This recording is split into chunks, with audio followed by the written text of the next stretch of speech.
Okay, good morning. I'm Lieutenant Eric Krim. I spoke to you earlier this morning. I do have a press release that I sent out about 45 minutes ago, so there are copies available that I'll hand out in just a moment.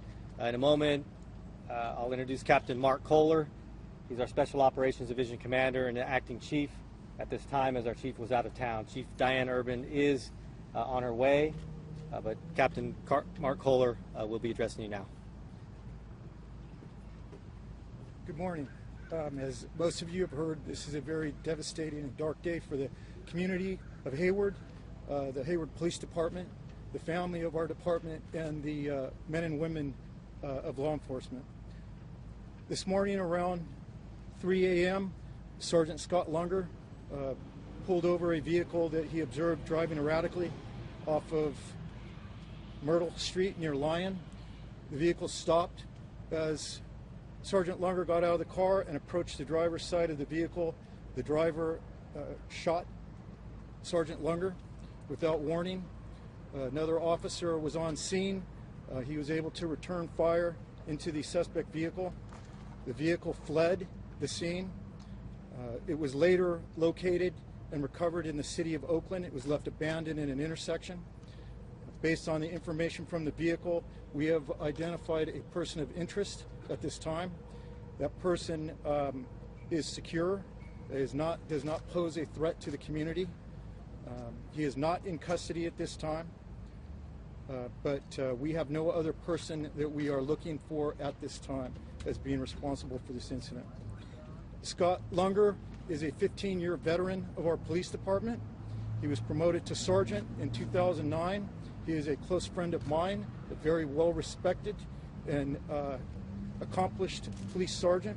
He was a member of our SWAT team, a member of our gang unit, and was a ideal police officer. Scott loved this job. He did it eagerly. It is a tragedy that this has happened, that someone has done this, but we are pulling together as an organization. The department is devastated, but we are pulling together and we will get through this.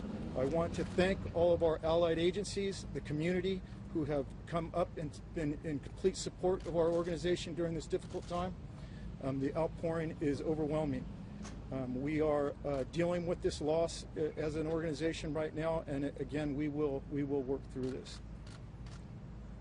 If there's any questions that you may have, I will. When you say that he's in a secure place but not in custody, where is he? Can you describe where that is? I can't. We are not ready to divulge that information at this time, as this is at the beginning stages of a very crucial point in our investigation, and those details will be released at a later time. As I said, this investigation is in its crucial and beginning stages right now, and for the sake of the investigation itself, we are withholding some of the information that we have at this time. We will provide that information at a later time. The second officer was not shot, and the condition of the suspect or the person of interest, we are not releasing that information at this time. Is the vehicle registered to the person of interest? We are not releasing that information at this time. Did the person of interest ever go to a hospital on their own? Right now, at this point, we're not going to release that information, but that will be forthcoming. But if someone were in a hospital, they could be quote-unquote secure there, though they might not be necessarily in custody? Yes, theoretically, that is true. Is that, we read into that? Is that? I can't confirm nor deny that at this time. Was the sergeant, was he pronounced dead at the hospital or at the scene? At the hospital. And how many times was he I can't release that information at this time. He is 48 years old. He is the father of two daughters. He is not a resident of Hayward. He's a resident of one of the neighboring agencies, but we're not going to put that information out right now. The family has been notified, but I would please ask you to respect their privacy and try not to reach out to them at this time while they grieve and have time to process what has taken place, because as I said, it has been very, very devastating to everybody involved. Needless to say how devastating it is to his family. Can you tell us more about the original call? Why was this At this time, he was stopping a vehicle for erratic driving behavior. Was the vehicle doing donuts or doing any sort of activity? The specific I don't have at this time. Is there a reason why your person of interest would run or would resist? I can't. Like I said, I'm not going to release that information right now, based on the beginning stages and how crucial this investigation is right now. And I'm sure you can all appreciate that the beginning of this investigation is the most crucial time, and I don't want to release any information prematurely Did you know that would officer jeopardize the personally investigation. yourself? Yes, I did know Could him you talk to us personally. about him just as a person? He was a very well-liked, very well-respected sergeant, police officer. He loved his job. He was always out there eager to get involved. He was engaged in the community from the start. And again, he was a very, very good friend of mine. And this is a tremendous loss to myself and to our organization and to our community. To get some information, and you can come back to the station. Okay. We need you to come back to the station. Oh. I'm sorry. I need to go back to the police department right now. So that will be the end of this conference. But we will notify you when we're prepared to release additional information. Could you repeat one more time, sir? We'll let you know where we're going to hold, if we're going to hold the next press conference or if we're going to release it via a news release.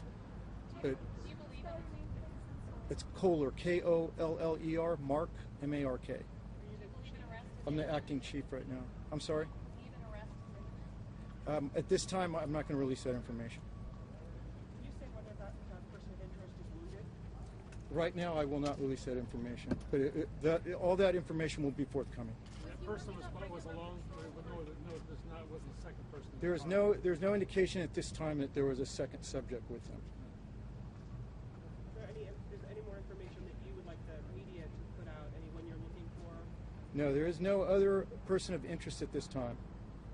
And again, You said he worked in the gang task force. Was he working in that? no, he was assigned as a patrol sergeant. He has worked in the past on our gang unit as a supervisor and as an officer.